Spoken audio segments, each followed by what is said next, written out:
then I can at least direct people to YouTube.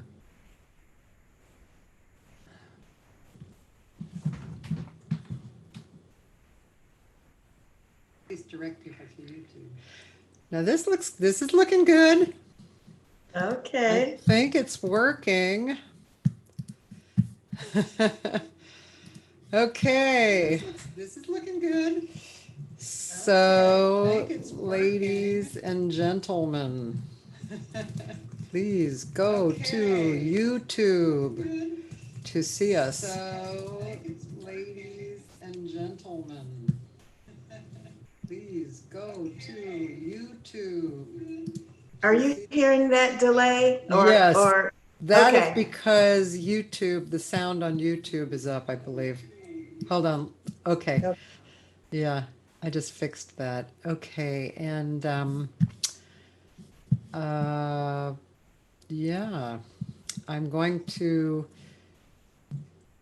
add what I was going to say. So about you, all these beautiful things.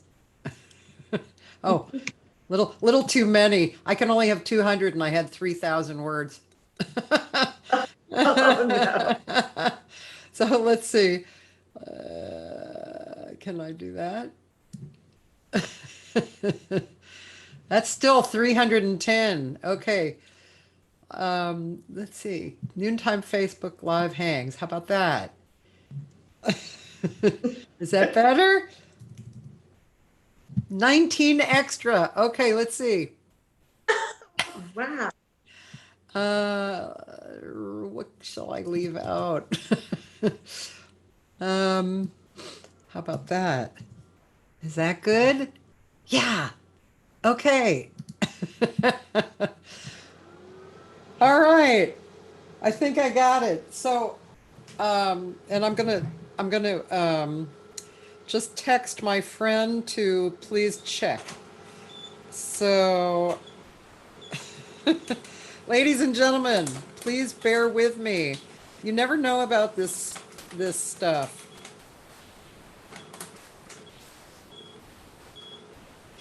Until it happens. Okay. Then I'm going to put on I'm going to assume that everything is fine on YouTube. And then my friend. It says live on YouTube on my screen. Say that again. I said it says live on YouTube on my screen. Excellent. Okay, good. Then I am going to think that that is true. And I'm going to hope that people can chat also on YouTube. That is something I haven't experienced yet. So all those people who are impressed with my prowess, now you really know. Right? I'm impressed because I would trust me. I'm impressed. I have no skills. Well, it's funny because you basically learn as you go, right? Right. And kind of what's needed. It's like jazz. What's needed, you suddenly get good at. So, and I know a lot of people who are going through that right now, but yeah, this is an example. So I have to do some work on this today after our nice show. And I had the music playing, and it was beautiful. We'll listen. And YouTube is sometimes funny about the music that you play. So we try and get what you're in control of, as opposed to like some record company that's going, no, you can't use this, which I just never understand. It's like the more PR, the better, right? That's how I look at it. Yeah, me too, right? Well, it's so nice to see your smiling face. And I'm going to come down and here. yours as well. Thank you. So, what are you doing lately? What's your life like right now? Still pretty quiet and still booking gigs for 2022 Yeah. and 23. All of my symphony dates, which I had a lot of, have been canceled. And they canceled some of the symphonies I was performing with, canceled their entire seasons. So, yeah. So they're trying to rebook for 2022. Oh gosh. So, yeah, it's pretty bad. So, between the symphony dates and rebookings, rescheduling concert dates with the Count Basie Orchestra, um, hopefully getting started on an album really soon. You know, it's just been lots of preparation and trying to figure out what, finding a studio large enough, so everybody can be spread out, or, trying to do everything by adding, section parts through email. It's just a whole new world, and I'm cooking every day because I'm at home every day. My husband and I are here in Atlanta, Georgia, and he's happy about that. For some reason, I thought you were in LA. Oh no, I haven't. I'm from Altadena, but no, I'm not in LA. So Ah, I miss it though. I miss it quite a bit. you do? Oh, I do. Yeah, the South is it's been nice, but I'm very homesick. How Very, long have very you been in homesick. Atlanta? We've been here 15 years now. Oh, yeah, that's Yeah, quite a while. yeah, No wonder quite a your while. house looks so comfortable. Living, lots of living, nice living stuff. Oh, thank you. All travels. Wow, yeah, that's yeah, I don't know if I've been to Atlanta. I don't think I have been. I'm from Boston Mm, and I've been various places on the East Coast, but I don't think I've been to Atlanta. I've been here for so long, like 45 years, something like that. It has a yeah. Are you in particular LA? flavor, right? Yes. LA. Are you in Los Angeles? Yeah. Yeah. You, Yes. so you basically, you actually left 15 years ago, or, I mean, other than, traveling around singing? Yeah. Yeah. We moved 15 years ago. I had just finished teaching at USC and always on tour. Yeah. But yeah, we came down here and bought a home and love the area and everything. But it's been quite an adjustment being in the South, period. I don't care what people tell you. It's an adjustment In coming what down here. way? Is Um, it, let's see. It's the good part. I think the one of the pros is that it's much slower. yeah. You know, the traffic is as bad. The Interstate 20 and 285 here are like the 405.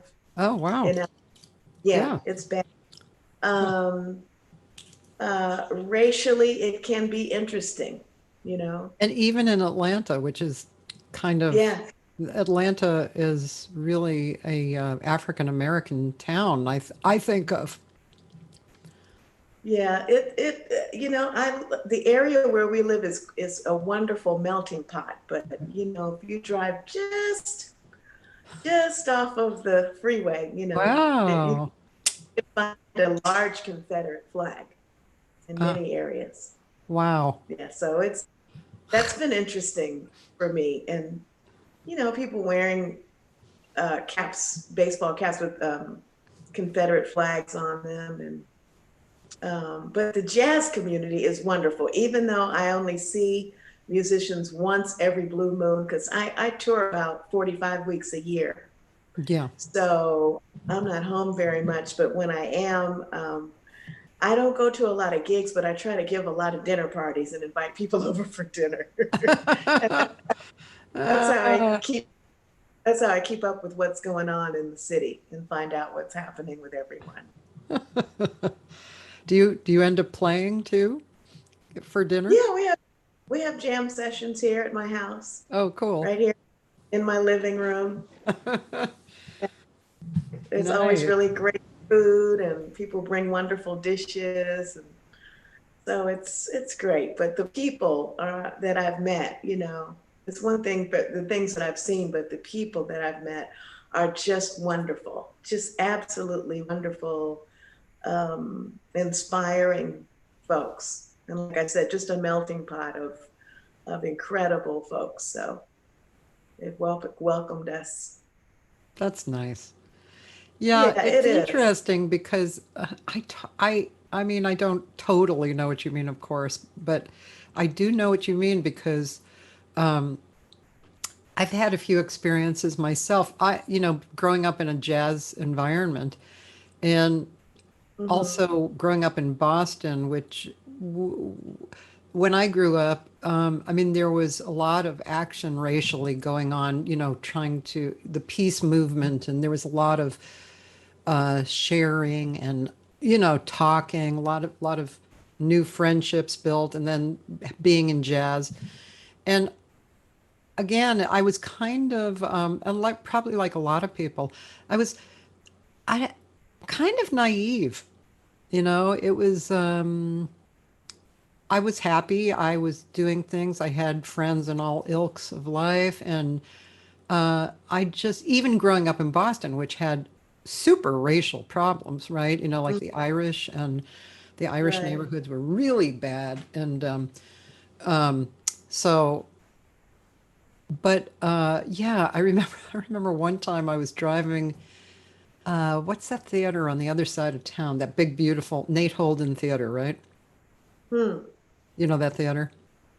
I'm trying to think of that Oh, it's theater. on the west side, southwest side, and it's gorgeous theater, and it's right in the black community area. And anyway, I was driving there, and I had some kind of driving issue, and a black woman screamed at me all this racial stuff, from her car, and I was, I was so hurt. I was like, but I'm a jazz singer. I'm not like that.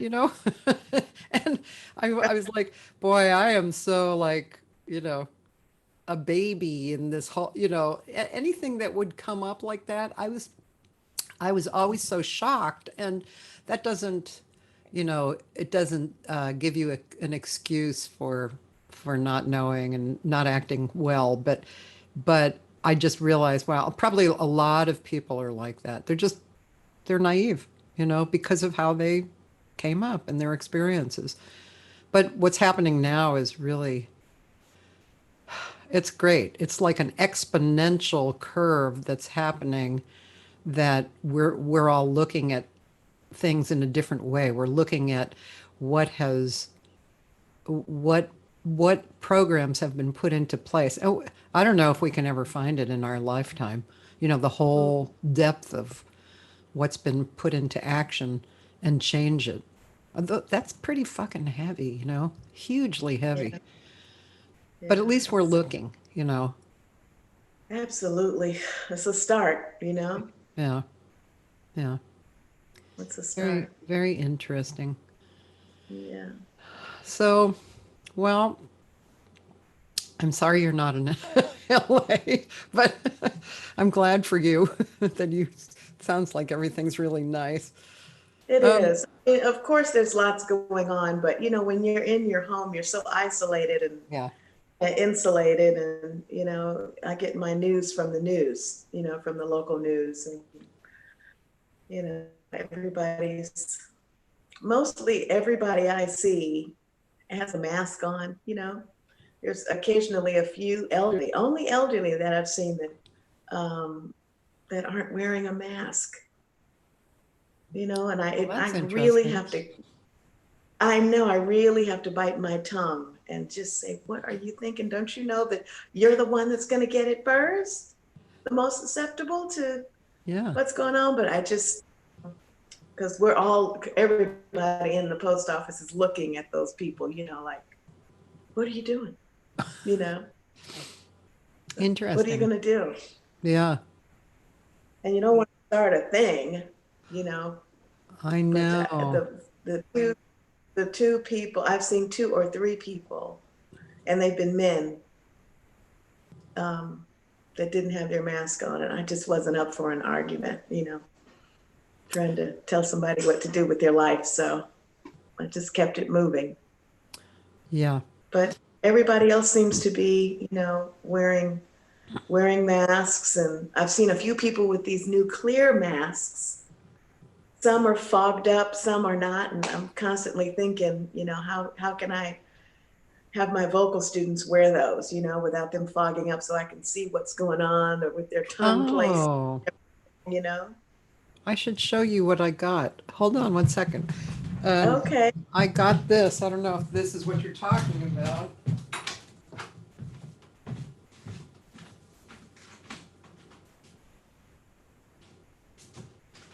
Isn't she great? Interestingly enough, where are you I'm talking behind my back? I am. I just said, isn't she great? I just love Cathy. Now, here's what I got. Oh, where did you find that? I found it online. Where did you get that? I found it online, but I think it does look like it's fogging up. Hello. Hi, how are you? Da, da, da. But, I don't know if you can really see. You can see some of it. And these Is are... there room? Yeah. Those are right here. They're filtered. They're these little filters, and they send more with it. But you know where these are made? These are made in China. Okay. So I was like, well, yeah, they're probably pretty together, but yeah. Right. I've seen another one that gives you more space to move your mouth and open your mouth really wide. One of my vocal students just turned me on to it, and I think I'm going to order that. But they're still doing a fundraiser. But I think it was approved by the FDA, but I don't think they have all their money though to make them. Oh, really? Huh. Yeah. But I'll send you the link so you can see. Please They're do. impressive. Yeah. Yeah, that's a good idea. Really good Yeah. idea for us teachers who want to teach.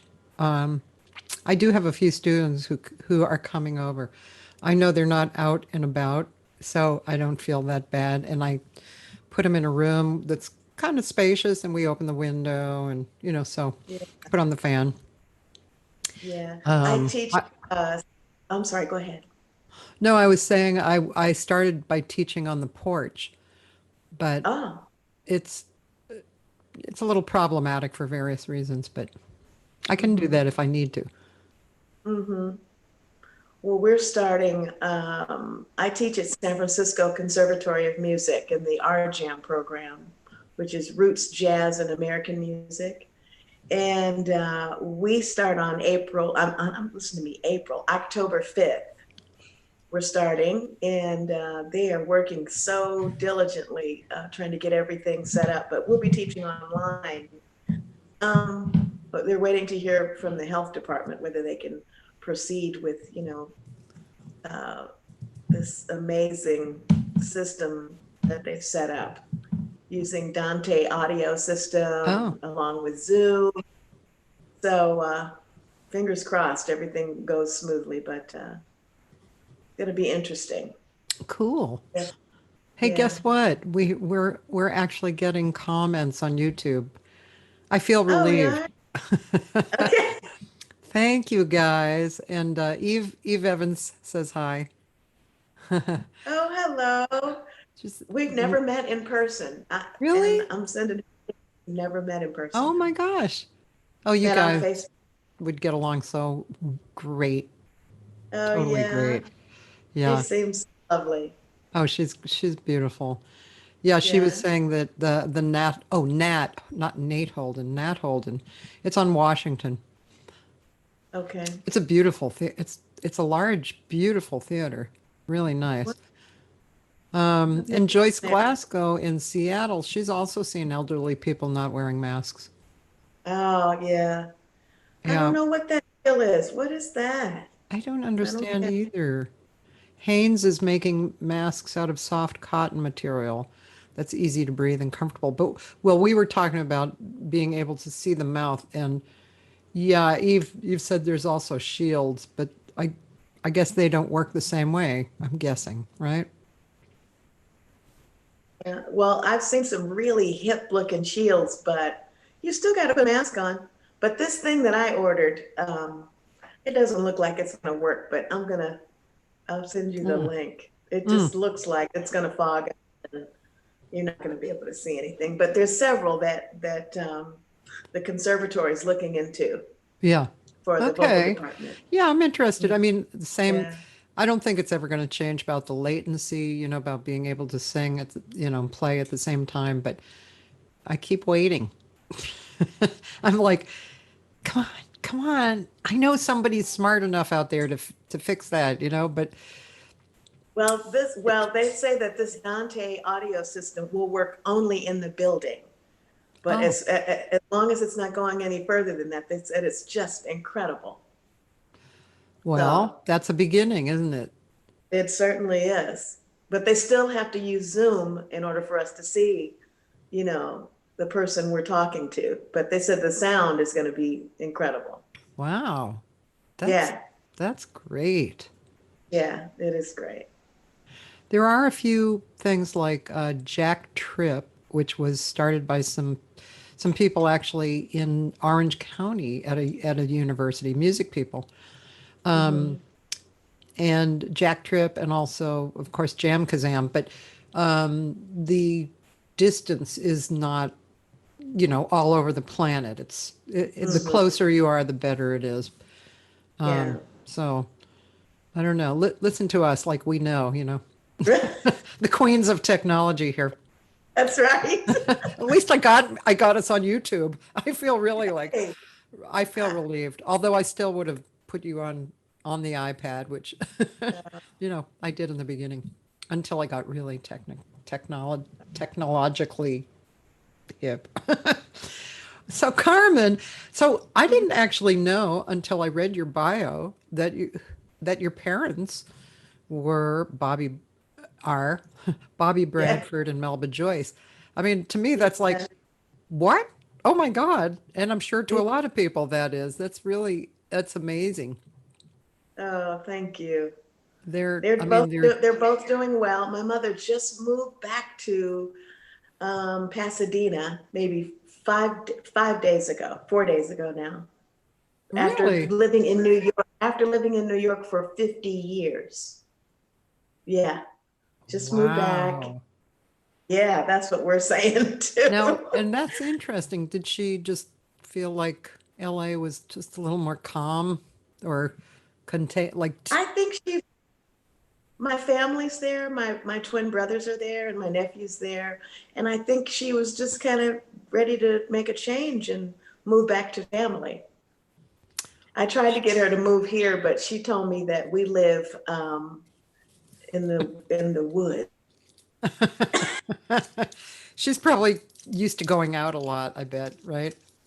Yeah, Is oh she yeah. still playing and She is. everything? She's still singing, yeah, still sounding wonderful, and my dad as well.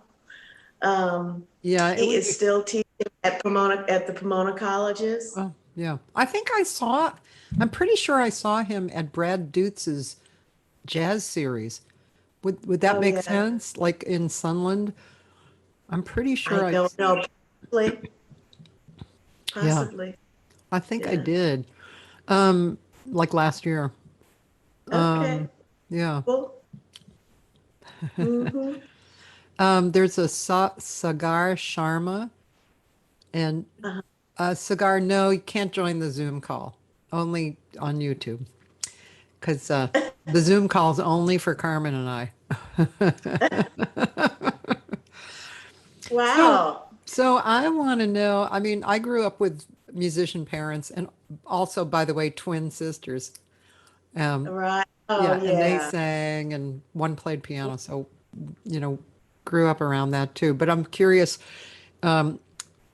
Well, I usually when I ask somebody what it was like growing up with parents who were pretty well known in whatever in whatever frame or genre they were doing, they basically say, well, it was just family, I mean, we were surrounded by music and stuff, but it was just.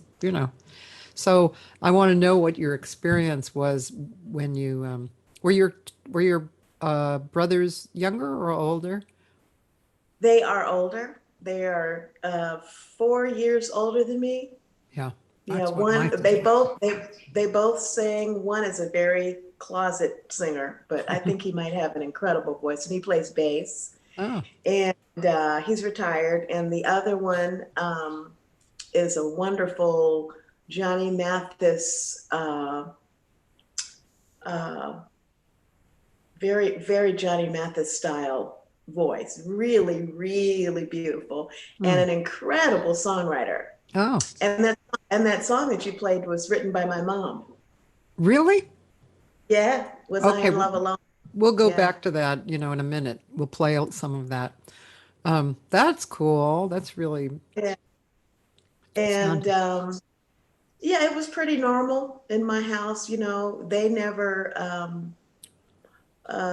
encouraged us in any way to be in this industry. Both educators. But on the weekends they were doing gigs, and my mom was putting on false eyelashes and a beaded gown and wore those big cascades. You remember those You mean you're talking about? the cascade that we could attach? It had that little Oh, comb on there, and yeah. it was a big woven kind of thing. Yeah. And I remember just sitting there. I said, "Well, please, can you save this dress for me?" And it's everything she put on. I was like, "Can you save it for me?" But that's what the weekends were like. They were doing gigs, or she toured a little bit. She was really a real mommy when it came to leaving home. She didn't like to leave us, and I feel like she missed out on some incredible opportunities to tour with Frank Sinatra. She did work with Louis Armstrong for a minute, and she just didn't want to leave us. And she did a couple of USO tours with Georgie Jessel Really? in the 60s, yeah, in the early Uh, 60s. And but she toured. She sang background with Smokey Robinson, and okay, I have to at least she go while you're talking. I have to at least mm, show people who Melba Joyce is. okay. I hope it's a Well, I'm just picture she's gonna even just a picture, you know. uh, Let's see, Melba Joyce. Hello, get in there. Oh, okay. ooh, Cathy, you have skills. I'd never be able to do this. Oh, there she is. That's a pretty picture. Yeah, that's her. You guys look alike. Here's one of you guys together. Where, You what, know, we where'd it just go? we just started looking alike. We didn't. I looked like my dad for the longest, and I think just recently, maybe in the past 4 years, I've started to look more like her. The older I get. Yeah. Well, I think your spirits, like when I look at her right here, smile, that Hmm. has a lot of you in it. Oh, thank you. Yeah. Thank you. I talked to her this morning, and I could tell she was getting ready to ask me, now, how do I watch that? I was thinking, oh my God, please don't ask me. Because let me just say that I purposely try to make sure whatever computer I buy, I try to get her the same thing so she can say, okay, now I'm looking in the right corner and I don't see what you're talking about. It was going to turn into one of those. So I'm so happy. This is the first time she didn't say, well, tell me how do I get on so I can watch. Man, you're talking about woohoo. Now that second picture, doesn't that look like me? Yeah. Yeah, Yeah. you can see my daddy's face in there. That My face definitely is, does. And yeah. that's a not really nice one. That looks like you I've too. never seen that. That's Wow, beautiful. thank you. Yeah. And then is this him closer to now, right now? That's him closer to now. Yeah. Yeah, that's him closer to now. Great heritage. Yeah. And While my we're- mother's a singer as well. yeah, She's a big band singer. yeah, it would be fun to hear a little of her, but I'd like to, is this like an okay as far as licensing one? Can I play this? And As you far as know, I know, yeah. this is your record anyway, right? And this is the song that your Yes. mother wrote. Uh-huh.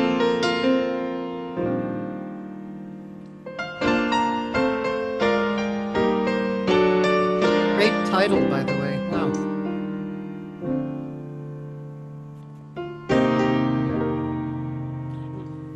I sing all the songs of how he walked away and how she cried until life seemed so needless.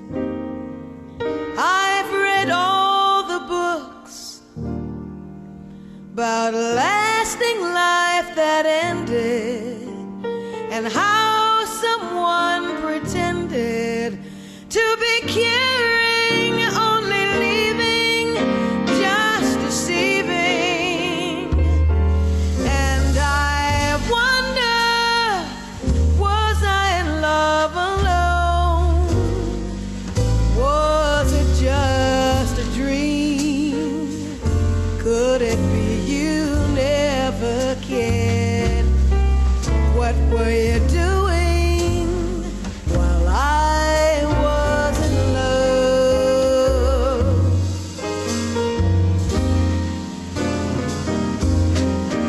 I sing all the songs of how he walked away and how she cried until life seemed so needless. I've read all the books about a lasting love that ended and how someone pretended to be caring, only leaving, just deceiving. And I wonder, was I in love alone? Was it just a dream? Could it be you never cared? What were you doing while I was in love?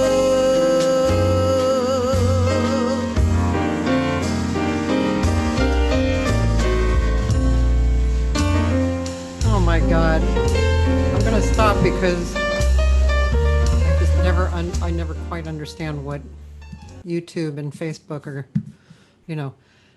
that's incredible. Not only is it such a well-written song, especially the hook line Yeah. Oh, kills you. I mean, not only is it melodically in the right place to kill you, and you did kill it totally, but I mean the words and the melody where it's written is just like, okay, I'm going to die right now, okay. I have to say to you, thank you, first of all. And I'm so glad that my mom is not watching because she would be typing right now. Now, when I recorded this, and I'm saying this, I'm apologizing again, Mom. I lost the second verse to the song in the studio. Oh my God. She was in Europe somewhere. I could not find her. So I ended up repeating the same verse. And when she heard it, she was just livid. And of course, I'm so sorry about that.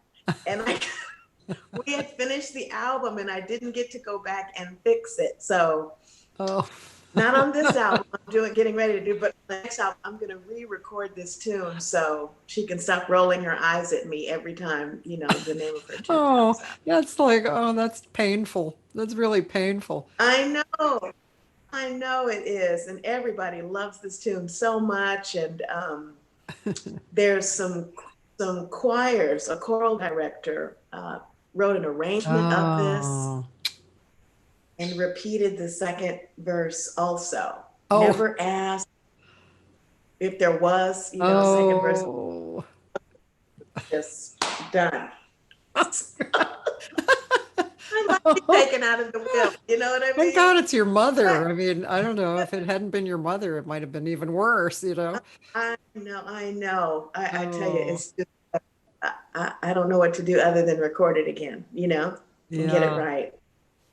But But isn't it a beautiful tune? gorgeous. And your singing sounds so, um, Oh, let's see. I know I'm going to embarrass you, but anyway, I'm going to say it anyway. You know, it has it has the right balance for me of everything. It has this core, which is really important for it's you know there's several different layers of all this. There's listening, right? Just listening as an audience. Then there's mm-hmm. then there's the vocal teacher. Then there's the vocal student, right? You know what I mean? There's all these different things in here listening. So everything sounds really beautifully balanced. It's like you touch the core with both the physicalness and the emotion. And I mean, I just know how challenging that is as a singer to get to that. You know, it's because a lot of people have perfect voices and don't have the emotion, right? And I don't want to hear that. I just don't. So you have the musicality, the phrasing. That's when I heard your peacocks, I was blown away with your phrasing. I've never heard anybody phrase like that on that song. Really fantastic. Very Oh, personal. thank you. Yeah, it was very personal Oh, and musical. But this song is like thank an you. absolute example of this beautiful song.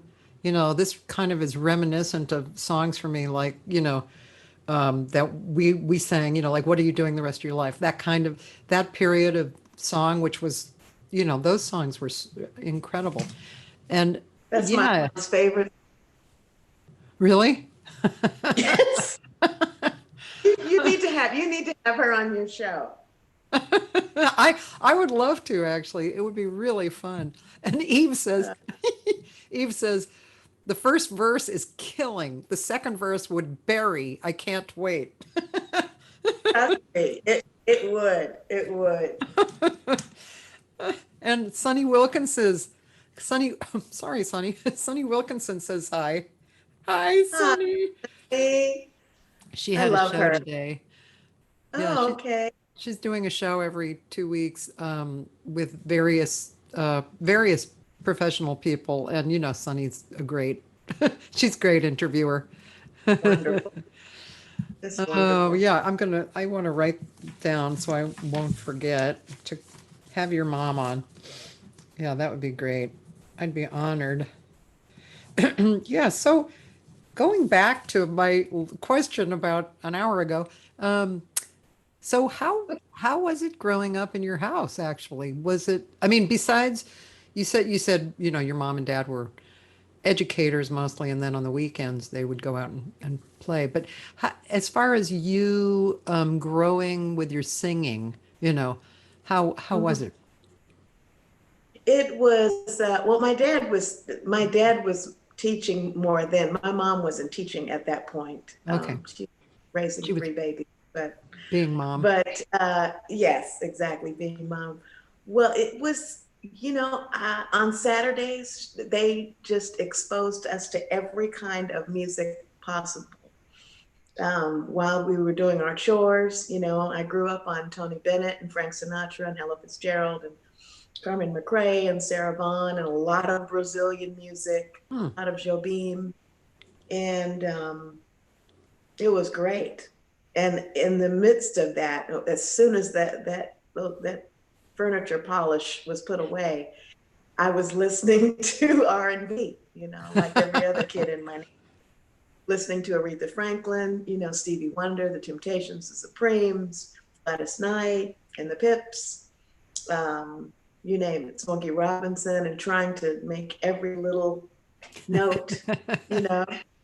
I really thought I was going to sing R&B for many years. And then I kind of fell in love with jazz when I was about 16. I was in my dad's office and going through his albums and put on an album of Billie Holiday and decided that she had something. At 16, I told them, hey, she's really wonderful. And they said, really, you think so? I was like, yeah.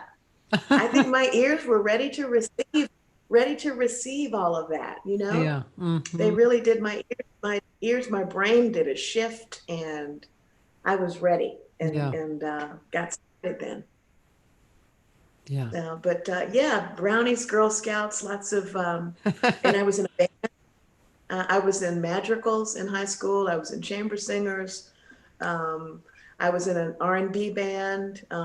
Never did a talent show, but tried to sing everywhere I possibly could, you know, to be heard. And went to college. My parents, this is really terrible what I'm getting ready to share with you, but when I graduated from high school, my dad had bought me this really cool Mustang.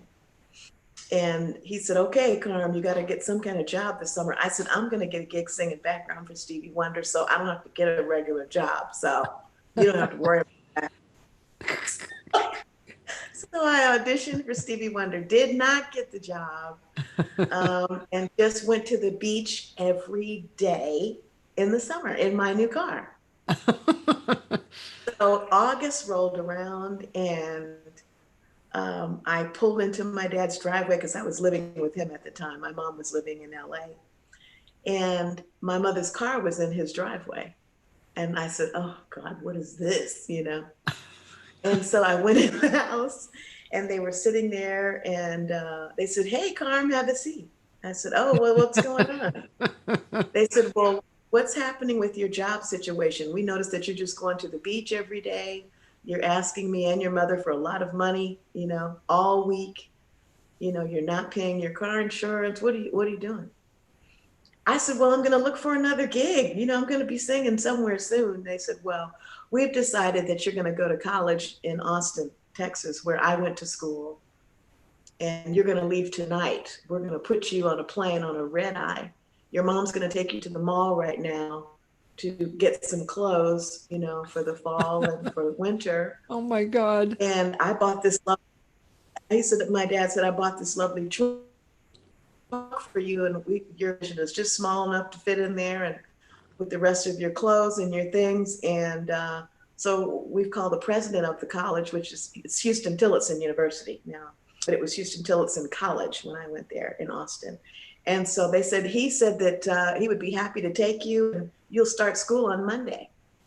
And we need you to sing really pretty so you can get a scholarship. So I said, I'm not going to, what are you talking about? I'm not going to Texas. They said, oh yeah, you're going tonight, and our friends are going to meet you at the airport, and they're going to take you to the dorm. And then registration is on Monday. Oh and that's my it. God. Can you believe that? No. I said, well, I said, I don't like either one of you. They said, that's okay. We'll see you maybe at Thanksgiving. And that's it. You're going. So they packed me up. And I was on an 11 p.m. flight to Austin and got there, and it was in the dead, it was August, right? Yeah. The very end of August, and with these giant roaches, the ones that fly. It was just the worst experience. And their friends were there to pick me up, and they said, well, are you hungry? We got you a little something to take to the dorm. And I was in the dorm that they call the hot box. It wasn't air conditioned yet. And then I started school on Monday. And you must have been so miserable before Monday.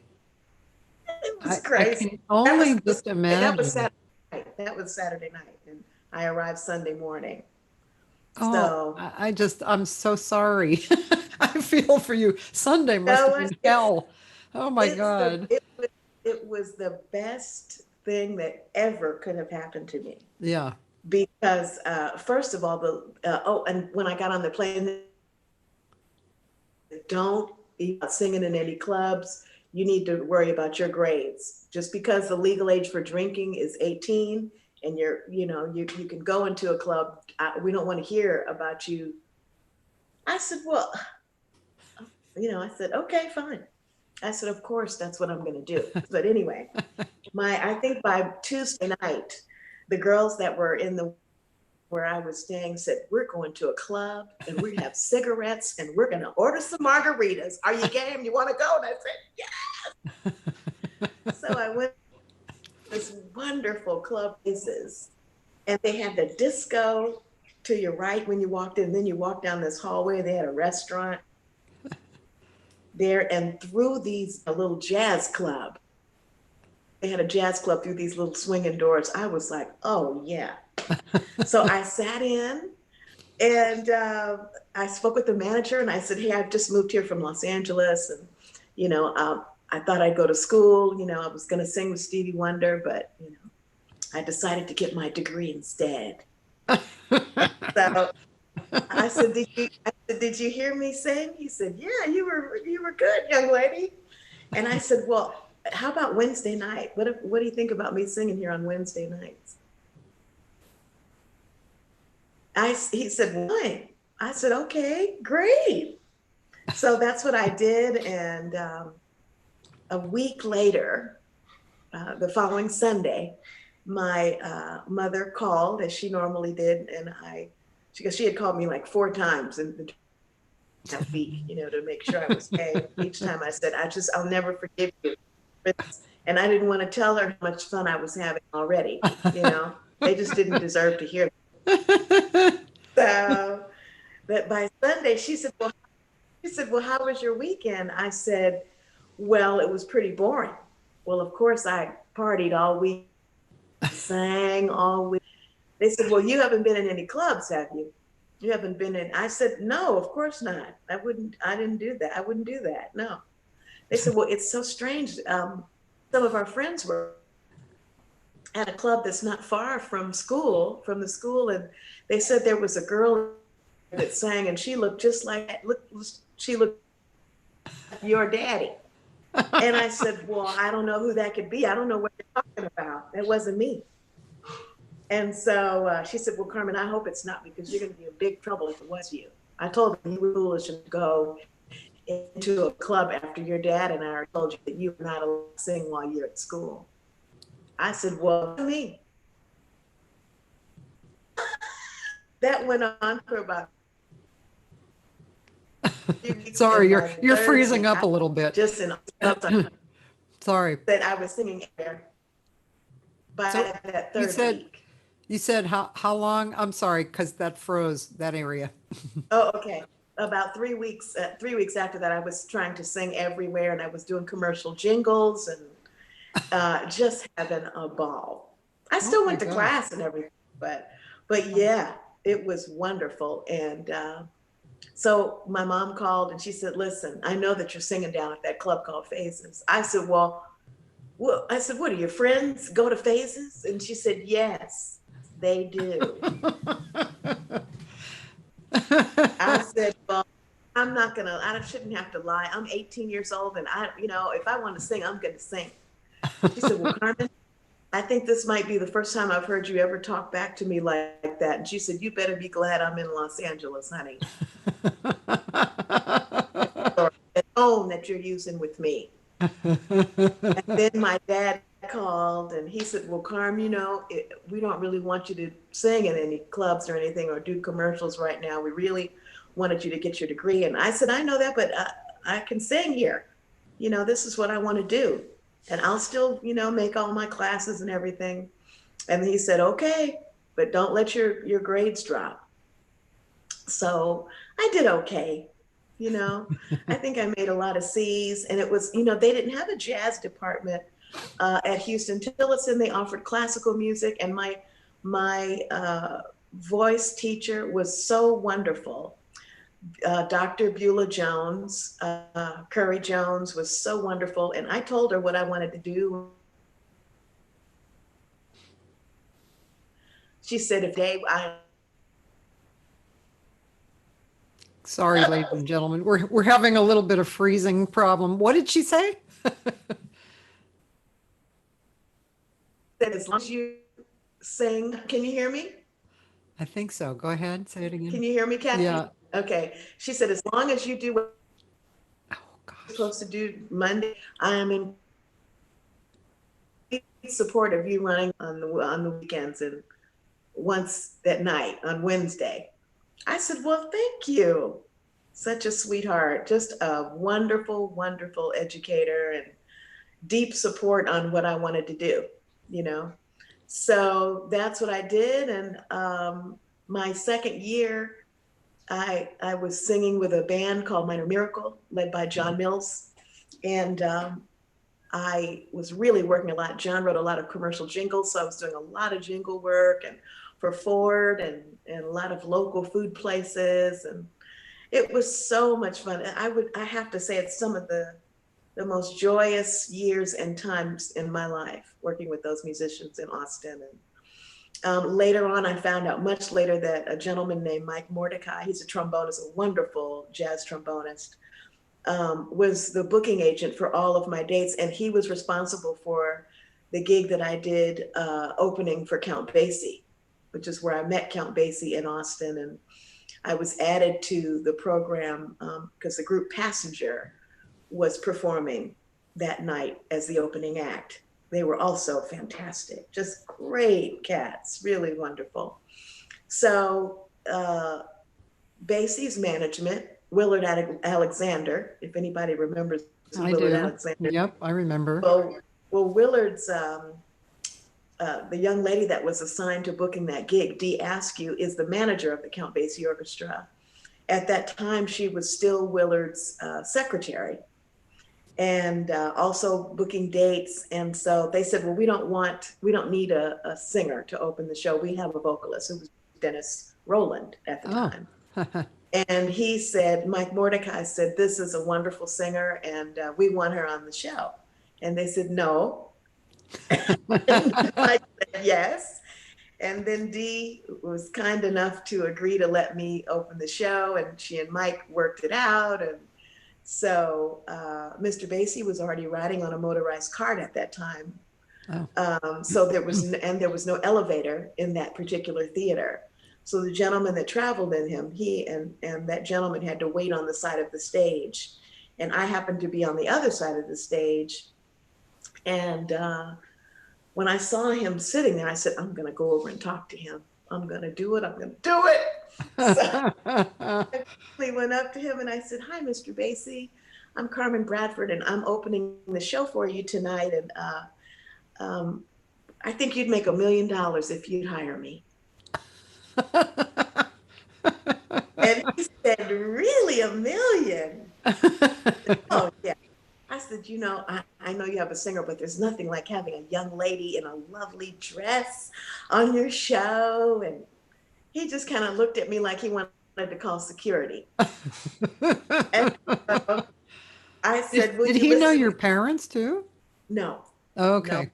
No. We hadn't discussed anything like that. All he knew was I was walking up to him and yeah, and schmoozing. Some girl, right? Yeah. And so I said, well, will you listen to me when I go out and sing? And he said, sure, honey, I'll listen. I said, okay. So I went out and I did Lost in the Stars and A Foggy Day. And I came off stage and I said, well, what did you think? And he said, I'm going to hire you. And I said, what? Right now? I said, because I can go to the dorm and get my stuff tonight. And he said, no, not tonight. He said, but I'm going to hire you. Give me your number. And I said, okay, really? Really? You're going to really hire me? He said, yes. He said, give me your phone number and I'll be in touch with you. I said, well, I'm going to run to the dorm and get you a cassette so you'll remember who I am. I said, now I'm singing rock and roll, a lot of Shaka Khan tunes and Doobie Brothers and stuff, but you know, just so you'll have something to remember me by, right? So he said, okay. So I ran to the dorm and made sure he got the cassette. And the band was fantastic. And it took 9 months for him to contact me. And my roommates at the time, because I had moved out of the dorm and was sharing a house with these 2 other young ladies, and they said, he's not going to call you. Well, my birthday had come around. I said, yeah, he's going to call me. So I gave myself a surprise party. And, so when I was was blowing out my candles, I said, oh God, please let Count Basie call me tomorrow. And I just kind of forgot about it, you know? And the next day came and I was on my way to Santa Fe, New Mexico, to do a gig with the band I was in, Minor Miracle. And I was riding with John Mills and the leader of the band. And right before I was getting into the car, my roommate said, hey, it's some old man on the phone. You want to take the call? And I thought, you know, it must be my grandfather. Something's wrong, or he's calling to say hi. So I went back in the house and I said, hello. And he said, is this the little girl that wants to work with me? This is Mr. Basie. And I said, Otis? And he said, no, this is Mr. Basie. I said, you know how long I've been waiting for Count Basie to call me. Don't play on the phone like that. And I hung up the phone. You did not. Oh my God. So I went back onto the car, and just when I was getting in, he called again. Oh my God. He said, it's that old man again on the phone. And I said, oh my God. So I went back in the house and I said, hello. And he said, listen here, if you hang up on me again, I'm going to call another little girl. You understand? If you hang up the phone. I said, oh my goodness, Mr. Basie, I'm so sorry. I said, well, how are you? And he said, I'm fine. How are you? I said, well, I've been waiting so long for you to call. I thought you forgot about me. He said, no, honey, I've just been busy. And I said, well, when do I start? And he said, very soon, somebody's going to call you. I said, you know, you said that the last time. He said, someone's going to call you very soon. And this was a Monday. I said, okay, well, how much does it pay?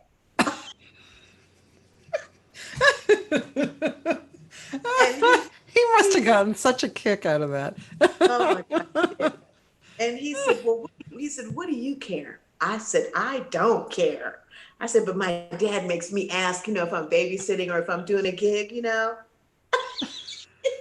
And there was such a pause on the line, you know? It was like, what? It was like he was saying, what have I gotten myself into hiring? So he said, well, we'll be in touch and I will see you soon. I said, okay. So Wednesday came and the phone rang and it was Sonny Cohn, the road manager with the Basie band, also trumpet player, first trumpet. And he said, this is Sonny Cohn, road manager of Count Basie Orchestra. Is this Carmen? I said, yes, sir, it is. And he said, well, listen, I'm going to have a ticket for you to leave on Friday. I said, day after tomorrow? He said, yes. I said, oh, okay. He said, so you just go to the counter and say, give them your ID and they'll have a ticket for you. I said, well, and he said, well, listen, bring all your big band arrangements. I said, I don't have any big band arrangements. I sing rock and roll. And he said, okay, well, bring your little beaded gowns. And I said, I wear Levi's and cowboy boots on stage and a sweatshirt. And he said, okay, well, just put a little rope around your suitcase and we'll see you on Friday.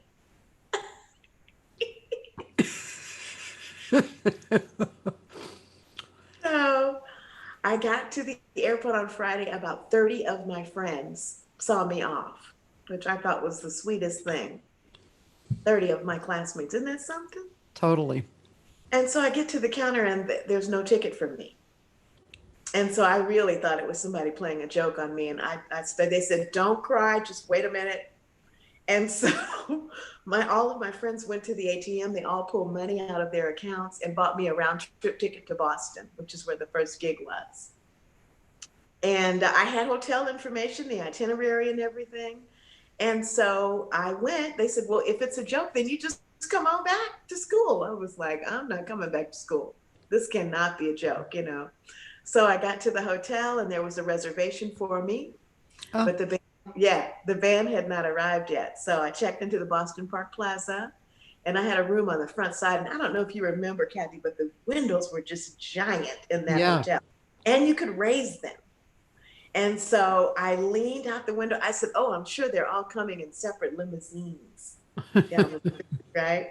So I'm looking for limos. And then there was this big stankin' fume busting Greyhound bus that was coming close. I said, oh, surely they're not on that. And sure enough, that was the bus they got off of. And the band got off. And I said, oh, it's a bunch of black men. Oh, yeah, that's them. I saw this elderly gentleman getting off last. And so I ran down to the lobby and I said, hi, Mr. Basie, I'm here. And he said, yes, you are. And I said, well, I said, there was no ticket for me, but my friends bought me a ticket. And he said, well, we've got to take care of that. I said, well, what are we going to do now? And he said, well, we are going to check in and then we're going to leave at 5:30. And you and I will get on the bus last and I will introduce you to the band, okay? And I noticed he used this little tone with me like I was maybe 8 or something. You know, he always talked to me like I was just this little doll, you know? Really precious, really precious. So we got on the bus and at 5:30 and he said, gentlemen, this is our new little girl. And then he said, what's your name, honey?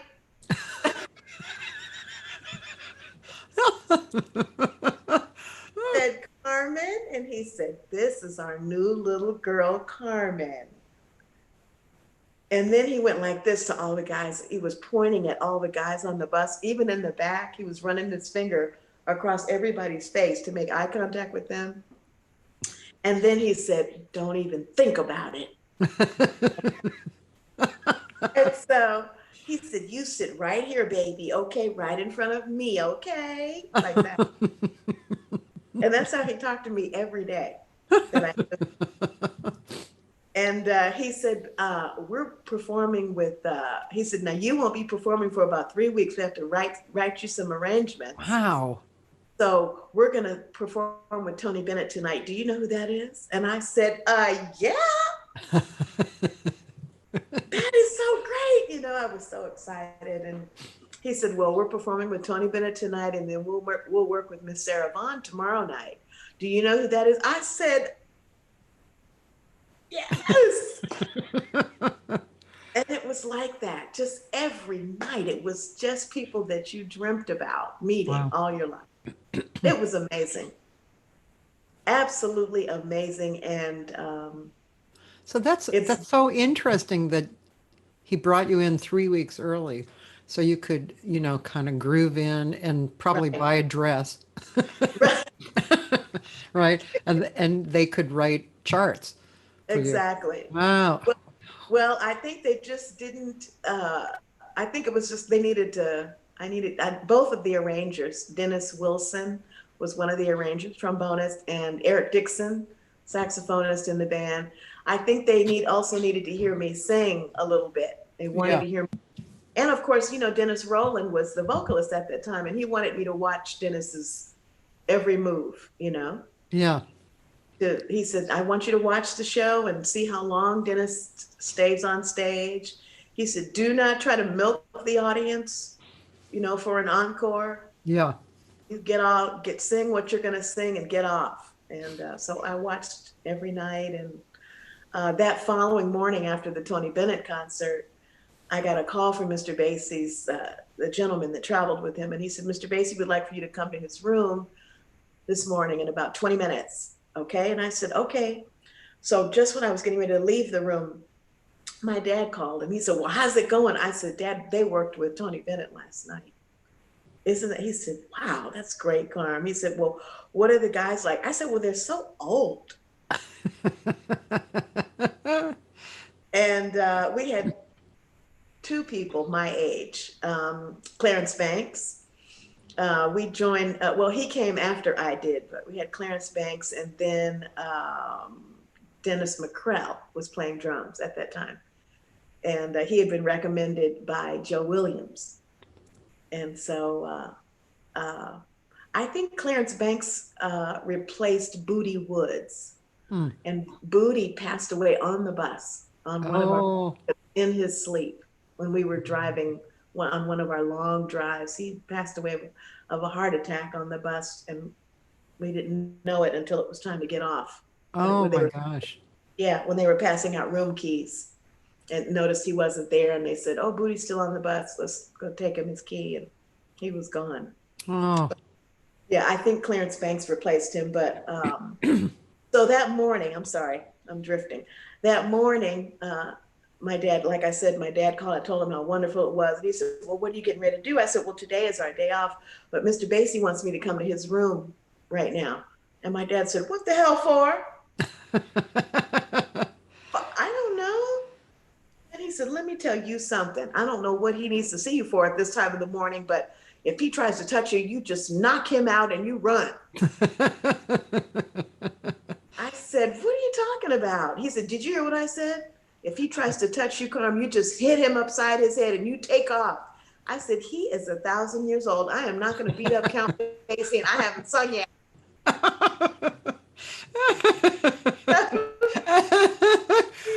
the indignance of the young. That's hysterical. He said, I don't care if you've sung with him yet or not. I'm telling you now, if you hit him, if he tries to touch you, I mean it. He said, well, go on and you call me as soon as you leave. I said, okay. He said, I mean it, Carmen.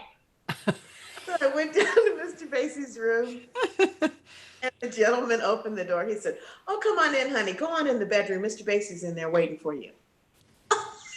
And you were thinking, okay. Right. I said, okay. So I went into his beautiful. What is jazz singing? I'm sorry, hold on. What is jazz? Okay.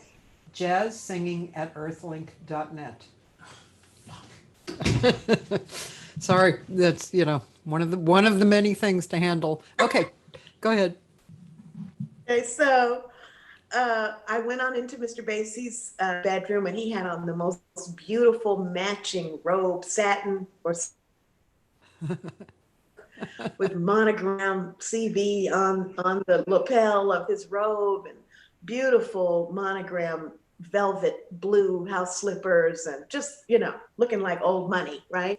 So he's sitting on the bed, and there's this beautiful tray, beautiful table with beautiful crystal and china. He's having breakfast, and he says, have a seat, honey. So I sat across from him, and he said, are you hungry? I said, no, I've already eaten. And he said, well, what did you think of the show? I said, I think it's the greatest thing I've ever seen, and I can't wait to sing.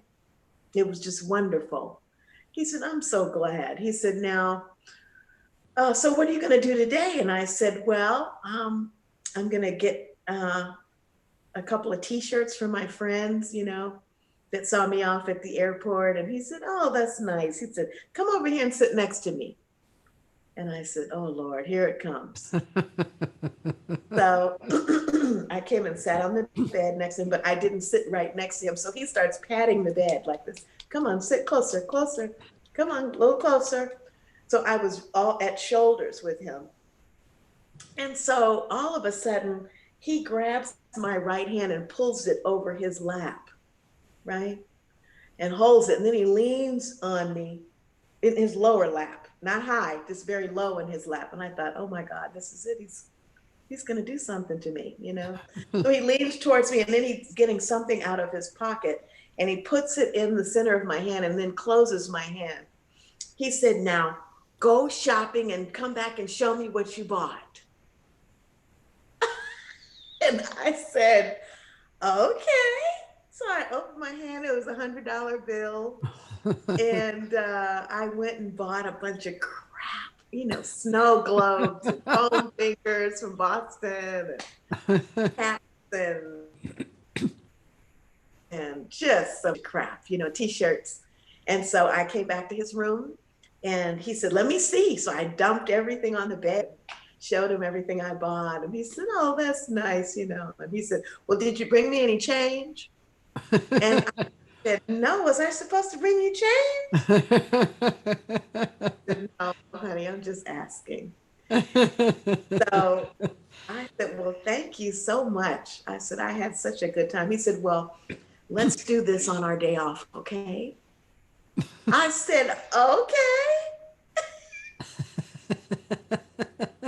And so that's what we did.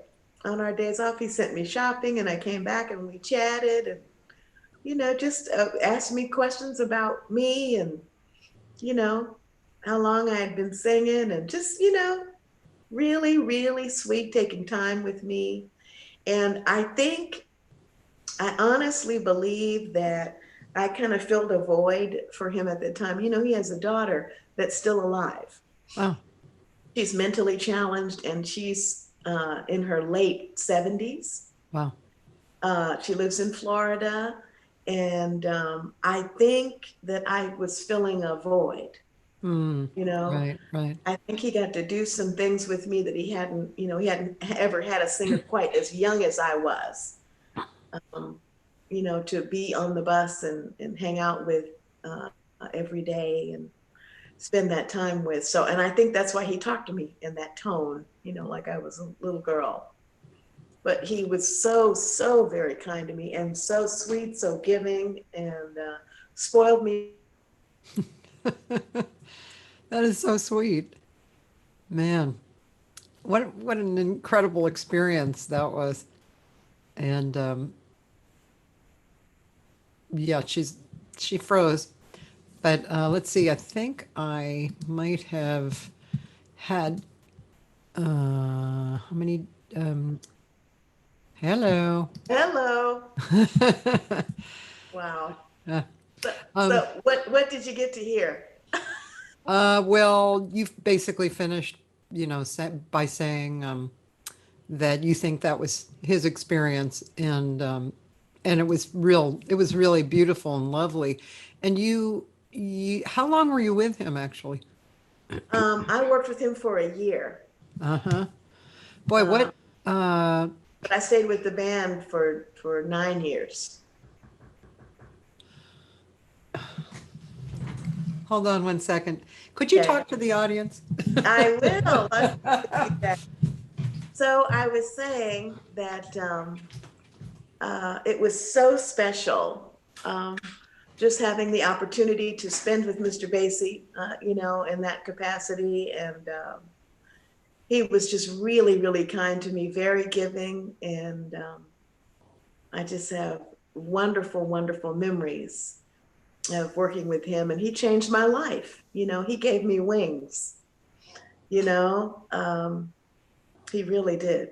He gave me wings and changed my life and started my career in a way that never would have happened had I not gone to Austin, Texas. Thank you, Mom and Dad.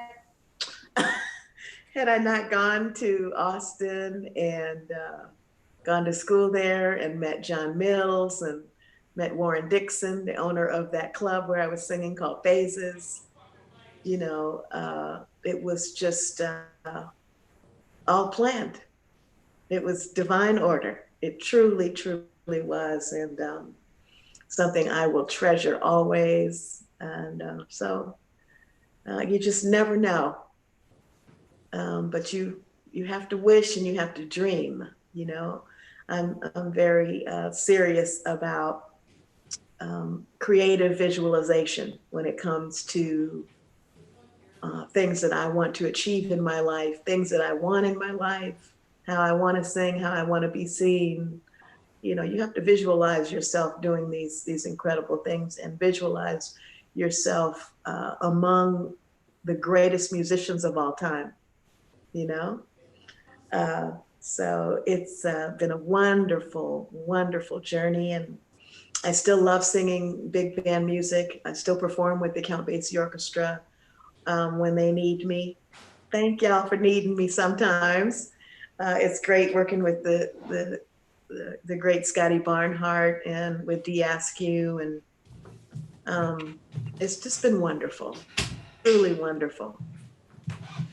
So sorry, you guys. You know, this is not how I wanted our interview to be, but maybe we might have to do it again. But anyway, you know, I don't have to tell everybody, you know, there are these things that you're doing, and my poor husband has been on waiting, you know, on these phone calls that have to be done, waits for an hour, and then it hangs up, you know, that kind of stuff. Hate when that happens. Oh God. Yeah, I feel bad for him because it always happens to him. I mean, it happens to me too, but he just has those those disconnection issues. Anyway, we're changing to fiber optics. Okay. So I'm hoping actually that then we won't freeze hopefully it'll work. And then hopefully tomorrow I'll be on and it'll Yeah. be okay. That's another whole issue. But anyway, what were you telling everybody while I was Well, gone? I was telling everybody that it's just been Count Basie gave me my wings. Yeah. He allowed me to soar, and had my parents not put me on that midnight plane to Texas, to Austin, Texas, I wouldn't have been there at that precise moment to meet Count Basie. You know what I mean? It's just Yeah. divine order, and there Yeah. are no accidents. And I was just talking about creative visualization and how you have to see yourself and have faith that things are going to happen. But I think, you have to see yourself. You need to visually in your mind, see yourself where you want to be, and work towards that, and be a good person and be on time And be do good at what you supposed to do. be very good and study hard, work hard. That's one thing I can say. I feel like I have practiced so much in my life. Of course, it never ends. You always have to practice. But I mean, I will say my formative years, I was ruthless about it and wanted things and knew what I wanted to do, even down to being on the Tonight Show with Johnny Carson. It was just a huge dream of mine. And I'll never forget it. There's no disrespect to Dionne Warwick about what I'm getting ready to say, but I saw her on the Tonight Show when I was really young. And when she was really young, her teeth were kind of crooked in the front, maybe her teeth from here to here. And so, pardon me, when she opened up her mouth to sing on all these beautiful notes she was singing, you could see all of that. And I remember saying to my dad when we were watching TV, no disrespect, Miss Warwick, truly. I said, Dad, I want to get braces. I want to get braces. So when I do the Tonight Show, I look up, all my teeth are going to be really straight. And I remember him, I said, so are you going to get them for me? And he said, sure, I'll get them. But he looked at me like, what is she talking about? Like about the Tonight Show. Right. Yeah. I said, I love Johnny Carson and I'm going to do the Tonight Show. So just so you know. And I did it. I did the Tonight Show. I recorded this duet with George Benson called How Do You Keep the Music Playing? And we performed on the Tonight Show. And I made sure I called my dad and I said, you see what that first set of braces did? Because I've had braces twice. I said, I you have to see, write he this said, down. I bet that's on YouTube, right? it is. I wanna It is. I You know want to what? look at that. It might not be, Cathy. They released, I was on the last month before he retired. Oh, So they are still slowly releasing all of that. But I'll try to make you a copy of what I have.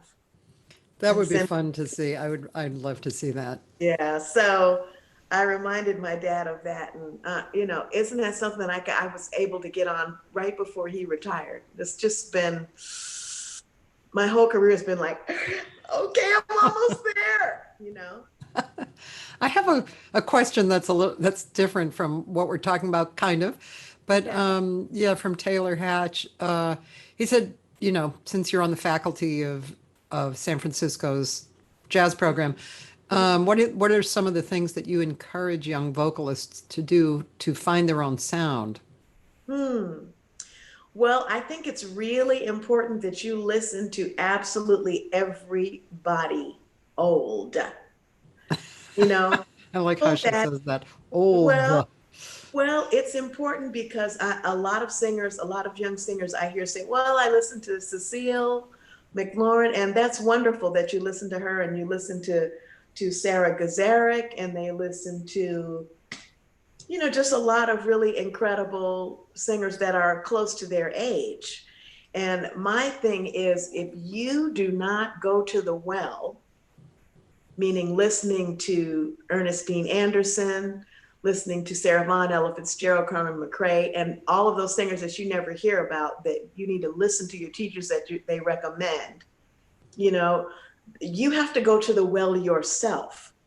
Don't listen to them trying to develop your sound. You need to go to the well because you might hear more than they got from the well. Yeah. Do you hear That's me, so y'all? true. Yeah. You are going to hear something different and walk Yeah. away with something different. So you want to take from everybody, all of you. Let me just say this. All of you need to be listening to Cathy Segal-Garcia, okay? Because baby, you talking about some pipes and some ears, the ears of life. I Thank kid you. you not. And start with the peacocks, okay? Woo! Oh, well, I love your peacocks.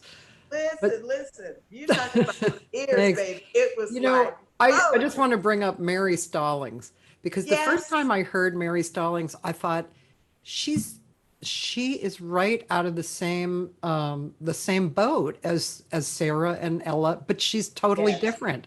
And Yes. I was really No voice. amazed when I heard her first, you know. Now, she sang with the Basie Band too. I know. 4 Yeah. years or something like that, right? Yeah, I think so. wonderful singer. Just incredible. Yeah. Great pipes, great phrasing, beautiful tone, great Yeah. timbre, you Yeah. name it. That's another Yeah. one. Y'all write that name down now and go Mary get Stallings. online. Yeah. Absolutely. But yeah, I think it's really important that they listen and listen well to people that are at least 40 years older than they are. Yeah. 30 years, I just feel like, you're not gonna get much from singers that are your age, and Yeah. you have to go to the well yourself. Yeah. And after you've taken from everybody, after you've borrowed, I won't say take, but after you've borrowed from everybody where you can't seem to digest anymore, you need to just start to create. That's where you starting your own voice begins. But I think when you're about 40 is when you really start to peel the layers back, the onion layers, okay? Those thin layers where your voice is in the very center of that, in the bottom of that. And I feel like for a lot of singers, including myself, once you get comfortable in your skin and start listening to your voice, because it's there and it speaks louder to you every single day. The more you sing, the more you will hear yourself, and those other voices will fall away. I truly believe that. All of those voices will fall away, and you won't feel the need to lean on somebody else's style, You are coming into your own, and there's no reason for you to keep leaning and grabbing and singing somebody else's runs and riffs when your well is filling up with you. Mm-hmm. Excellent. It's great advice. Yeah, it's, that's, there's so much to teaching, right? There's so many different aspects of it. But yeah, I agree. I think the older I get, the more I try and get what you're talking about across to the students. It's always been obvious that teaching this or singing, being a musician, a jazz musician especially, is half philosophy. It just is. Yes. It's just your point. You have to have the point of view. It's great to be adept at all the different things that you can be adept at. The more adept you are, great. But without that, like we were talking about before, without that emotional channel, that everything comes through, that's what makes it great. Yes, indeed. Yes. Man. Yeah. Also, can I just say, it's so important to say thank you at the end of your tunes, you guys, the young ones that I absolutely adore you, but I need you to say thank you. Thank you, ladies and gentlemen. And, you can actually bow when your show is over. Don't just do a hand wave, like you're in the Miss Universe or you're on a parade float or something. This is some old school stuff that you need to do. It's really important that your audience understands that you get why they're clapping for you. So bend your body over and be grateful, because everybody's not going to like you. Not everybody's going to like you, but you need to be grateful for whatever you can expose them to. Bring them your heart and take a bow and say thank you. That's so important, and it's, it just brings to mind other things, and probably part of that is your upbringing, because your parents were both very, very much respectful and respected and respectful. And I've been talking about like one of the first times that my sister took me, I grew up listening, right? And various things, but the first time that I wanted to go somewhere, was when I was probably like 14. My sister took me and we went to the jazz workshop in Boston and we saw the Modern Jazz Quartet. Ooh, And I sat right in the front. And part of what I was totally blown away by the music, the quality of the music. And I had been, I already had a kind of a sophisticated ear because I'd been listening since I was born. But also what struck me was their presence. They were wearing suits. They were respectful of each other and the audience. They had this ethics that I get chills just thinking about it, that soaked in, and I think what you're talking about is that too. It's like, I recognize that I am doing the best job that I can do. I am presenting it to you and you're here to see that and experiencing it, and you got it. So it's acknowledging all of that. It's really beautiful, a very beautiful thing, Wow, yeah. So true. So I remember true. one time my boyfriend at the time, his name was Harold Bennett. He was a flute player originally from Texas. And he had a gig in LA, and he didn't know the drummer, and the drummer showed up in flip-flops and dungarees, and he sent him home. And this was just at like a local bar, Chadney's, and or no, it was at what was that called? I forget. Anyway, a local kind of bar restaurant. He sent him home. He said, go get dressed. The guy came back, and he was dressed. But it was great. I was like, wow, that's cool. That's deep. Very good. Yeah. No? So, do you mind if we take a quick listen to your mom? Sure. I think it would be fun to just, Absolutely. Let me see. Oh, all this noise here. Melba Joyce.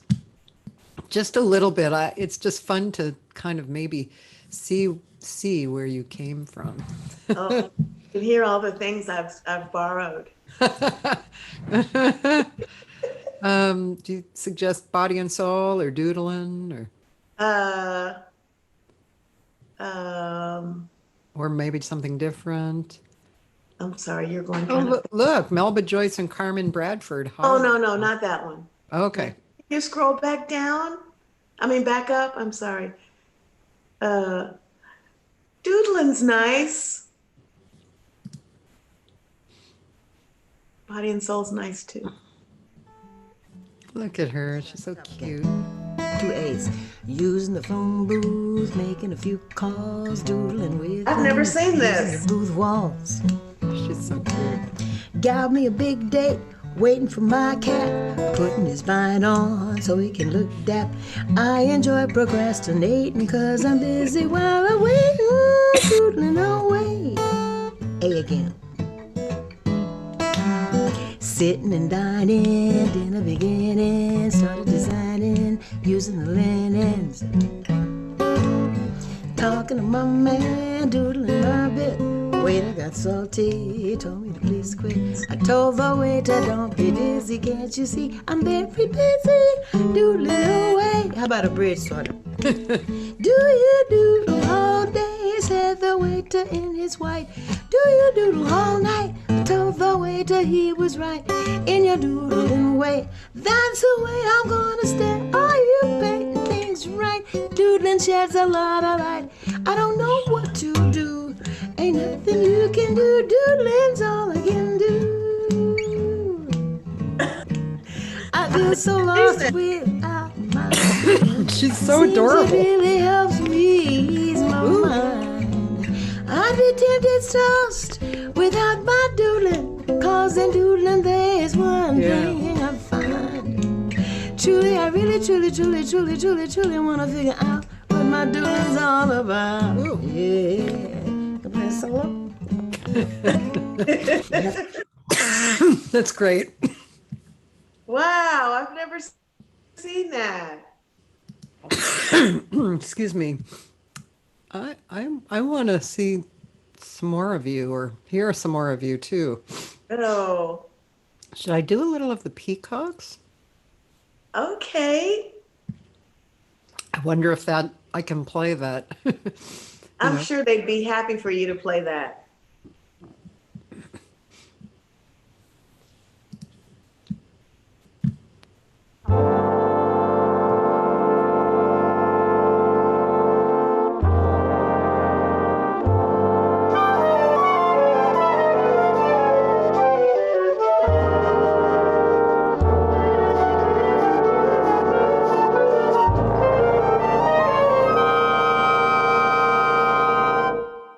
The window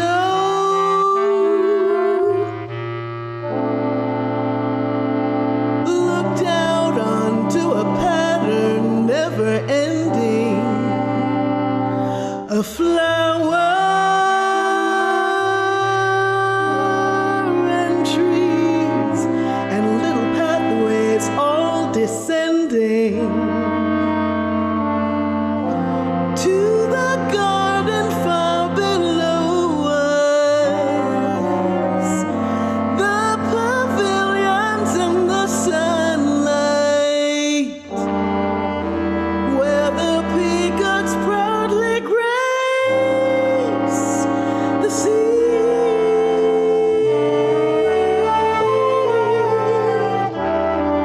A vision,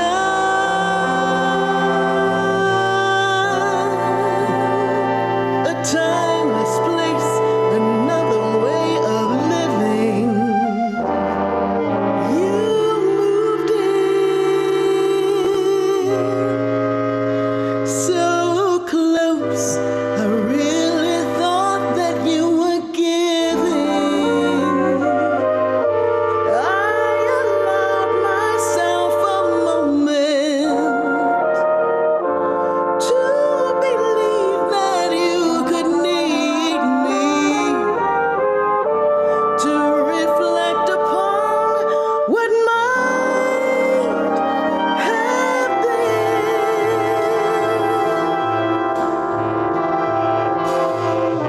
The summer sky I saw reflected in the colors of your eyes, but somehow I could never peel away the layers of disguise. I'm drowning now. I'm slowly sinking in a sea of blue and green, where what you are is never seen. How can anybody know you?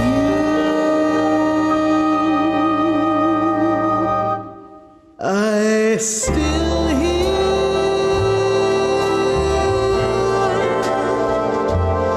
the ringing of a church bell in the morning. The peacocks still calling out their sad and bitter warning.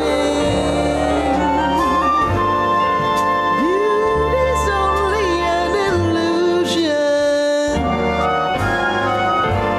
Here your truth is only an intrusion. A mirage is all it's ever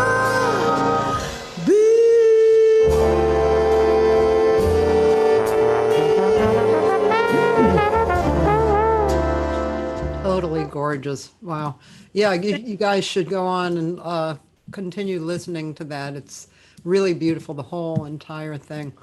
Thank you. Yeah, like I said, your phrasing on that song, I never heard anyone phrase that song, you know, like that. It was really great. Oh, thank you. Yeah.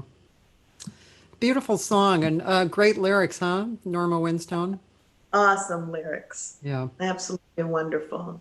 yeah. Really beautiful. She's a And you very know, interesting singer. wow, I'd love to meet her someday. She's lovely. She's kind of shy in a way.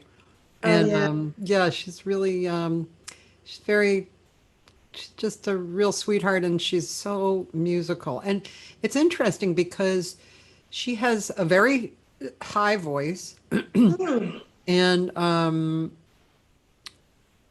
it's just interesting to me that I think it's a real acknowledgement of music that she is so she's so popular and reached for in England Hmm. and Europe because she's not a strong singer. She's very light, you know, and yeah, it's just she's just lovely and well, Wow, real musical. beautiful, Yeah. beautiful. So, oh my gosh, I'm so glad we've had this time, you know, and we still have a little more time, but it just, it's amazing. So you told us a lot about your Count Basie relationship. What happened after Count Basie, in general? You were still young, right? Yes, I joined the band. He told me that he wanted me to join the band when I was 22, but I was 23 when I actually became Oh, a member. yeah. After he passed away, um, they were looking for a leader, and we had a couple of subs like Cab Calloway Mm, sub because there were all these concert dates that were booked, right? yeah. So Freddie Green stood in front of the band, which was never going to be something that he was willing to do, I think, every night. He was just a little shy. And so he enjoyed sitting, with Mm. the security of his guitar in front of him. And Eric Dixon, one of the saxophonists, also stood in front of the band. Like I said, Cab Calloway was a sub. And then we got Thad Jones came back Oh, and was the leader, oh, which was really incredible to spend that time with him. He was a very, very sweet man. And his wife and his little boy were on the road with us, on tour oh, with us. And his little boy was like 4 years old on the oh. bus, right? And Oh, wow. yeah, I I can imagine a little bit of that. honey, you cannot imagine. You cannot. For some reason, he just fell in love with me. Wanted to sit with me all the time on the bus, and sometimes I just wanted to sleep, so I would pretend like I was asleep, but he would call my name.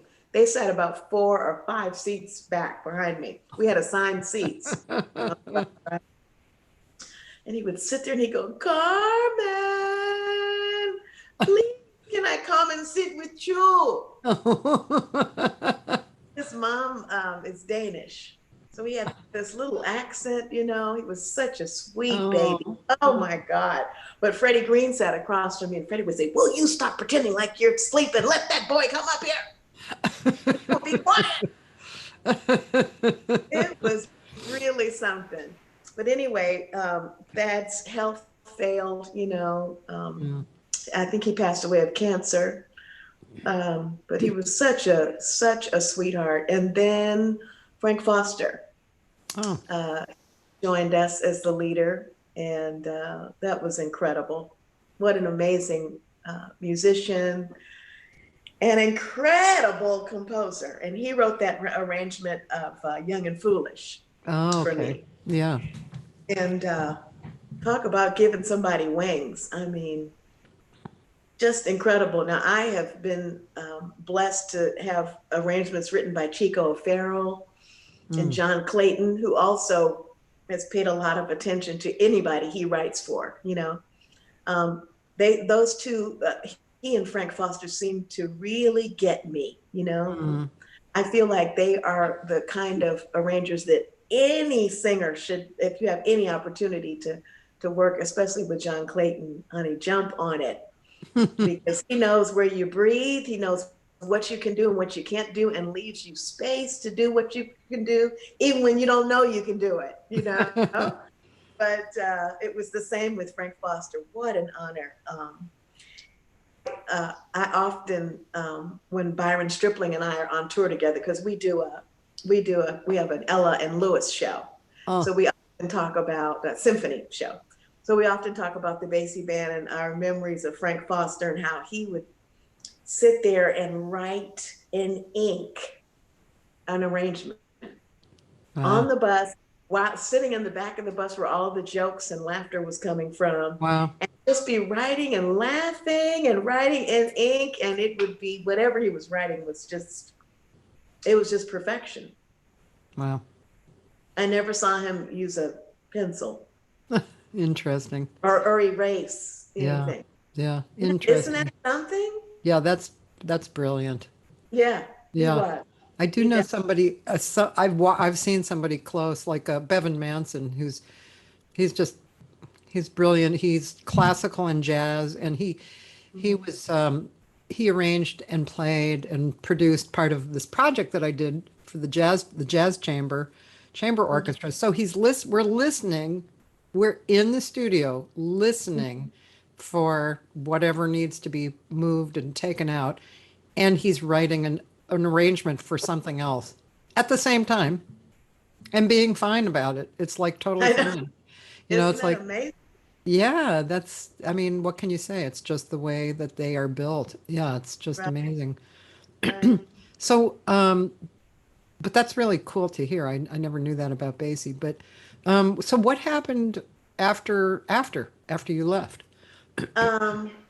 I left the band and started my solo career. I just didn't want to sing anymore, big band music. And I have what you call big band burnout. Yeah. And I had decided I was, just going to work with trios and try to do some other things, Yeah. And so I did. I did a lot of trio dates and, a lot of club dates, which I found that, I don't know, it was a big adjustment, singing with that kind of volume every night. Mm-hmm. Even though I only did about 6 tunes a night, I put, you just leave everything on stage when you only have 4 or 5 or 6 opportunities to just do whatever you're going to do and show the best of yourself. And I found that when I worked with a trio, I would be exhausted because I would be singing so loud and pushing so much. And, like I said, it's one thing to sing 4 to 6 tunes. It's another thing to do a full, a 60 to 75 minute show with just you and a trio, So that was a huge adjustment for me. And I just kind of grew to hate it. When somebody said, okay, the show's going to be 2 75-minute shows, I was like, oh my God. So it's always a big adjustment. And I always have to prepare myself when I do trio dates. I just got spoiled, doing that big band thing. And I don't know, I love working with a trio, but I don't like how I feel after a 75-minute show. I feel, so I've really kind of reeled it in and tried to control and relax and not push so hard, so I can complete 2 shows. But man, it's just, it's hard. It's not easy. That's so interesting. And that's wow. We're talking 40 weeks a year doing either symphony dates, where I'm still not singing the whole time, but you still are singing over 80 instruments. You still got to bring, you still got to support with your booty and get that volume through. You still got to come through. Even with the microphone, I've worked with a lot of symphony conductors that don't like a lot in the monitor. It bothers the string section. If you're singing, if your monitor is too loud, and so there's a lot of adjustments going on, and you still have to perform with a whole lot of things going on. but between symphony dates and singing with the Basie band, where I'm still doing, four to six tunes, depending on whether it's a 90-minute show, and they break it up in between, where I'll do 3, and then maybe sing 2 later in the show. But and doing trio dates, it's tough. So And really, have you actually worked on getting an in-ear monitor? I have not, and I really should. I really should. I think that would be such a great help to me. But even with, I would imagine, even if I had an in-ear monitor, I just tend to push much more than I need to on the trio dates. Well, that you wouldn't want an in-ear monitor for the trio dates, I think, because it's just so much more intimate. Yeah, it might help. And but a lot of the tunes I think that I choose, I push a lot because a lot of them require, I think, a lot of breath. Yeah. So that's such an interesting growth moment or moments, whatever, however. Yeah. Yeah. And I wonder how I would handle something like that too. In fact, I was just talking yesterday, totally different kind of situation, but Kevin Littau was on, and Kevin had a really dramatic career for, 1.5 decades, I think. And, did a lot of live performances. She sang with Sergio Mendes for 9 years. Right. She did a bunch of records. She toured and she'd get off the plane in Japan or Singapore and there would be fans waiting for her, So she really had, and she was singing really well. And then in more recent years, she's had a physical problem, actually, that her singing has really been affected by. And so she was saying that she didn't really know how to think in a new frame, because she's so used to being all that she can be. Right. And it's a real different thing. And it would be with a small group and, Sonny Wilkinson and I, we were making kind of comments like, it's okay because you're still the same musical person you are, but you're going to be bringing something different, more intimate, different, but people want to, I think people want to see and experience your personal connection, with the trio, for instance, Right. Yeah. And and I go through that too in my own way because my voice, I've had this chronic cough for 20 years so everything, I keep trying to look for ways to fix it. And it's affected recording and performing. And so when I do have a performance, I have to work at getting out of my head. I have to work at just performing, and just being, happy that I'm doing it. And Right. It's hard. It's not easy. And I don't know why does every show have to be 75 minutes now? Nobody wants a 60-minute set. What's up with that? I feel like I've achieved everything that could please you in 60 minutes. I don't understand the 75-minute thing. I absolutely hate that, And I think my brain is just focused on 60. By the time I reach 60, I'm like, okay, Carmen, you're almost there. I'm almost there. This is the second show, and then you can. Can't you adjust that? I'm trying so hard. I try so hard, to pace myself. The pacing is what it is. But I mean, can't you fix, with the people who are hiring? Can't you fix that to 60 minutes instead? Well, club dates, like the Blue Note or Birdland, a lot of those places, that's what they do. But that's long. It is long. It's too long. I think so too. And it's too long. I don't get it. But, in Europe, they are just insistent on like a 75-minute. They just want you to they don't feel like they're getting their ears worth or their feelings worth or their heart's worth if it's not like a 75-minute set. Interesting. It's tough. It's really, really tough. So I try. I always mention it. Can you do 65? But it is what it is. And, I just kind of get my head ready for it. Yeah. Well, it has been 2 hours, kind of.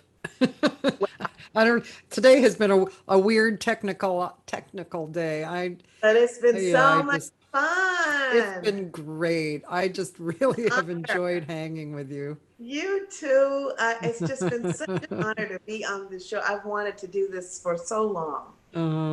And when you asked, you cannot imagine the dance that I did here in my living room. Oh, she's so cute.